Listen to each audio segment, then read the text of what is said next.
거북목 증후군, 일자목 증후군 이런 것들이 경추성 두통의 원인이 될 수 있는 거네요. 네, 그렇습니다. 일자목은 말 그대로 경추의 자연스러운 C자형 커브가 소실되면서 일자 형태로 세워진 것을 말하고 거북목이란 아랫목은 굴곡되고 윗목은 오히려 신전되면서 목의 전만, 즉 C자 커브가 소실되어서 앞으로 빠진 자세가 되는 것을 의미하는데요. 이로 인해서 목과 어깨, 주변 근육이 과도하게 긴장된 상태가 장기화되면 만성적인 목 통증을 유발하고 또 상부 경추의 신경이 자극되거나 압박되는 상황이 발생하면 경추성 두통이 발생하게 됩니다. 아울러 술이나 과로, 스트레스, 불면, 불규칙한 생활 습관 등의 악화 요인이 더해지면 증상은 더욱 심해질 수 있습니다. 네. 근데 만약에 이 같은 잘못된 자세가 원인이 아닐 경우 어떤 원인들이 또 경추성 두통을 유발할 수 있을까요? 네. 잘못된 자세뿐만 아니라 실제로 경추신경이 손상받거나 자극되는 경우에도 발생할 수가 있습니다. 교통사고 등에 의해 목의 채찍질 손상, 즉 목이 과도하게 꺾였다가 펴지는 외상을 겪은 경우에는 절반 가까운 환자에서 경추성 두통을 경험한다고 보고된 바도 있습니다. 이외에도 공식적인 원인에 포함되지는 않지만 외상이나 운동으로 인한 골절, 탈골 등도 원인이 될 수가 있겠고 뇌과적 질환으로는 상부 경추에서 발생할 수 있는 류마티스 관절염이나 감염염증, 또 드물게는 종양 등도 경추성 두통의 원인이 될 수가 있습니다. 네. 자, 교통사고를 통해서든 류마티스 관절염에 의해서든 일단 두통의 원인이 목에 있는 경우가 많이 있는 것 같거든요. 두통이 지속된다면 그 증상을 가볍게 방치하지 마시고 정확하게 진료 받아보시는 게 좋을 것 같습니다. 자, 그럼 이번에는 다른 질환과의 연관성도 좀 살펴볼게요. 사실 목이 좀 아프고 두통도 있고 그러면 목 디스크를 의심하는 경우도 많이 있거든요. 실제로 근데 디스크 질환이 있을 때 두통이 올 수 있는 거죠, 선생님? 경추성 두통의 원인은 다양합니다. 보통 제2, 3번 경추신경이 경추성 두통을 일으키는 주 원인으로 알려져 있고 따라서 상부 경추 관절에 이상이 있는 경우 원인이 되는 경우가 많지만 하부 경추 관절도 방사되는 양상에 따라서는 경추성 두통을 유발할 수 있는 것으로 알려져 있습니다. 또 경추성 두통은 경추 관절에 스트레스가 가해지면서 주변 신경이 자극되어 통증을 유발하는 것이 대부분이지만 경추 추간판의 돌출이나 탈출증으로 인해 신경에 직접적인 압박이 있는 경우에도 발생할 수가 있습니다. 네. 자, 그러니까 목 디스크, 그러니까 경추 추간판 탈출증이 있을 때 동반되는 두통이 경추성 두통일 수 있다는 점 참고하시면 좋겠습니다. 자, 그럼 계속해서 두 번째 키워드로 넘어가 볼게요. 안구 통증. 이 안구 통증이 경추성 두통의 뭔가 특징적인 증상인가요? 네, 경추성 두통의 경우 통증이 목덜미에서 시작되어 주로 한쪽 후두부를 침범하고 심한 경우에는 관자놀이, 이마, 눈이나 귀까지 통증을 느끼는 경우가 있습니다. 그렇기 때문에 특징적인 증상 중에 하나라고 할 수는 있는데요. 다만 안구 통증이 있다고 해서 경추성 두통을 바로 진단할 수 있는 것은 아닙니다.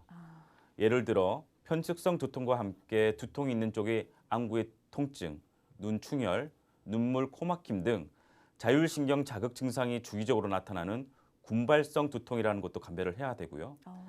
안압이 올라갈 수 있는 뇌질환도 확인이 필요할 수 있습니다. 또 실제 안과적 질환으로 인해 안구통과 시력시야 이상이 발생할 수 있는 경우도 있기 때문에 전문의의 진료를 받는 것이 중요하겠습니다. 네, 그러니까 정확히 진단을 받아보는 게 중요할 것 같고요. 자, 그럼 이 밖에 경추성 두통의 좀 구체적인 증상들도 정리를 해볼게요. 어떤 것들이 나타날까요? 네.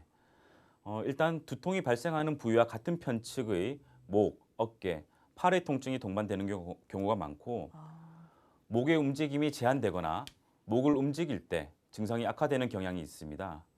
또 상부 경추신경은 주로 얼굴 감각을 담당하는 3차 신경이라는 신경의 촉수로의 섬유들과 밀접한 해부학적 관계를 가지고 있기 때문에 이마와 안구 부위 통증 및 결막 충혈 등의 증상이 발생할 수가 있고 드물게는 상부 경추에 불안정성이 있는 경우에는 오심이나 구토, 어지럼증, 연화 곤란 등의 증상이 발생할 수도 있습니다. 네, 그러니까 경추성 두통의 여부를 확인하기 위해서는 이 두통이 좀 있을 때 동반되는 증상을 잘 살펴봐야겠네요. 네, 그렇습니다. 앞서 말씀드린 바와 같이 두통은 원인과 무관하게 증상이 겹치는 경우가 많기 때문에 감별이 사실은 어렵습니다. 네. 두통에 동반되는 증상들의 차이에 관심을 가지는 것이 중요한데요. 가장 큰 차이점은 경추는 머리에서 목, 어깨, 양측 상지뿐만 아니라 앞가슴 및 날개뼈 사이 등까지 지배하는 신경들이 나오는 곳이기 때문에 경추성 두통이 발생하는 경우 목이나 승모근 통증, 팔저림 등이 같이 동반되는 경우가 많습니다. 따라서 두통이 있을 때 두통 자체의 양상뿐만 아니라 동반되는 증상에 대해서도 잘 살펴보셔야 됩니다. 네, 그러니까 평상시에 원인 모를 두통으로 좀 고통받으셨던 분들이라면 잘 체크해 보시면 좋을 것 같습니다. 자, 그리고 뇌질환과의 연관성을 또 질문을 안 드릴 수 없을 것 같아요. 아무래도 머리 아프면 뇌질환을 좀 의심하게 되잖아요, 선생님. 네. 어떨까요? 네. 물론 뇌종양이나 뇌혈관 이상, 뇌졸중 등 뇌질환에 의해서도 두통이 발생할 수가 있습니다. 하지만 대부분의 두통이 1차성 두통이고 2차성 두통 중에서도 뇌의 기질적인 문제가 두통을 유발하는 경우는 매우 드물기 때문에 가능성이 사실 높지는 않습니다. 다만 뇌질환의 경우 빠른 치료가 필요할 수 있으며 생명을 위협할 수도 있기 때문에 생전 처음 경험하는 극심한 두통이라든지 구역구토, 말어눌함, 반신마비 등의 신경학적 증상 변화가 동반되는 경우에는 뇌질환 감별을 위해서 뇌 CT나 MRI 검사를 받아보셔야 합니다. 네. 아, 근데 사실 보통 머리가 아프면 조금은 참다가 그리고 좀 참기 힘들 정도로 통증이 심해지면 시판되는 진통제 먹는 경우도 많이 있잖아요. 근데 이렇게 진통제만 먹고 근본적인 치료를 하지 않을 경우 어떤 문제가 생길 수 있을까요? 네. 근본적인 원인 치료를 못하게 되면 계속해서 증상이 재발하는 것이 가장 큰 문제라고 할 수 있습니다. 경추성 두통 환자가 제대로 진단을 받고 치료를 받은 경우에는 약 70에서 80% 환자에서 좋은 치료 효과를 보였다는 연구 결과도 있기 때문에 정확한 진단과 원인 치료가 가장 중요하다고 할 수 있습니다. 또 진단과 원인 치료 없이 단순히 진통제에 의존해서 통증만 조절한다면 드물지만 숨겨져 있는 두통의 2차성 원인이 진행되어서 오히려 병을 키우는 상황이 벌어질 수도 있습니다. 네. 아, 그리고 또 이 진통제 같은 경우는 오남용하는 경우도 많이 있어요. 뭐 오랜 시간 이렇게 진통제를 계속 복용할 경우 어떤 문제가 생길 수 있지 않을까 걱정되는데 어떨까요? 네, 진통제도 무척 다양한 종류가 있습니다.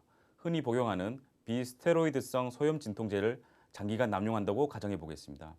가장 흔하게 호소하는 부작용은 위장관계의 부작용입니다. 소화불량의 증상부터 드물게는 소화성 궤양, 천공, 출혈까지도 발생할 수가 있습니다.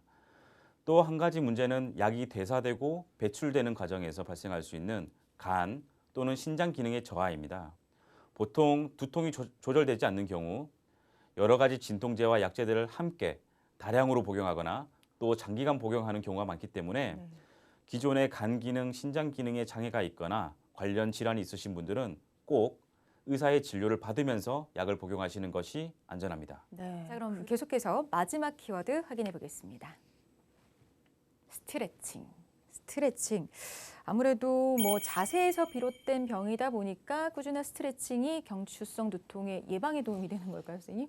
네, 경추성 두통의 극복 및 예방은 스트레칭을 통한 바른 자세의 교정과 의학적 치료가 함께 이루어져야 효과적입니다. 평소 목을 반드시 펴고 좌우 앞뒤로 천천히 회전을 시키면서 경직된 근육을 풀어주는 스트레칭을 틈틈이 해주는 것이 좋습니다. 또 오랜 시간 앉아서 컴퓨터 작업을 하는 직장인의 경우 적어도 한두 시간 컴퓨터 작업을 한 뒤에는 목 스트레칭을 해주는 것이 좋습니다. 만약 스트레칭 후에 두통이 생겼거나 두통이 악화된다면 스트레칭을 중단하고 본인에게 맞는 스트레칭 방법을 전문의와 상담을 통해 찾으셔야 합니다. 그렇군요. 자, 스트레칭 중요하고요. 자, 근데 평소 바른 습관도 또 무시할 수가 없잖아요. 어떤 점 좀 주의해야 할까요, 선생님? 네, 컴퓨터나 스마트폰, 태블릿 등을 사용할 때 화면의 높이를 자신의 눈높이와 수평을 이루도록 맞추는 것이 중요합니다. 화면의 높이가 눈높이와 맞지 않게 되면 무의식 중에 목을 앞으로 빼고 보는 경우가 많아지기 때문인데요. 모니터 받침대, 의자의 높이, 거치대 등을 이용해서 화면과 눈높이를 맞춰주시기 바랍니다. 그렇군요. 자, 그리고 경추성 두통이 있는 환자들은 그 자기에게 잘 맞는 베개를 사용하는 게 증상 완화에 도움이 된다 들었거든요. 어떤 베개 사용을 좀 권장하시는지 궁금해요. 네, 우리의 목은 정상적으로 C자 곡선을 가지고 있는데요. 베개의 높이가 너무 높거나 푹신하게 되면 이 C자 곡선을 유지하지 못하게 되고 오히려 자고 일어났을 때 목의 통증과 두통이 더 악화되는 경우도 있습니다. 따라서 바로 누웠을 때 목의 정상적인 C자 곡선을 유지하기 위해서는 목 부분을 인위적으로 들어 올리는 것이 아니라 자연스럽게 받쳐줄 수 있는 정도로 목 뒤 공간이 채워진 형태의 베개가 좋습니다. 또 옆으로 누웠을 때는 목과 등이 일직선이 되는 것이 좋고 마찬가지로 베개의 목과 어깨 사이의 공간은 충분히 채워지는 것이 좋습니다. 네. 또 마지막으로 자는 동안 자신도 모르게 자세를 뒤척이는 경우가 많기 때문에 결과적으로는 바로 누웠을 때와 옆으로 누웠을 때 모두 편한 정도의 베개 높이를 선택하는 것이 좋습니다. 더 건강한 내일 쿠키 건강 TV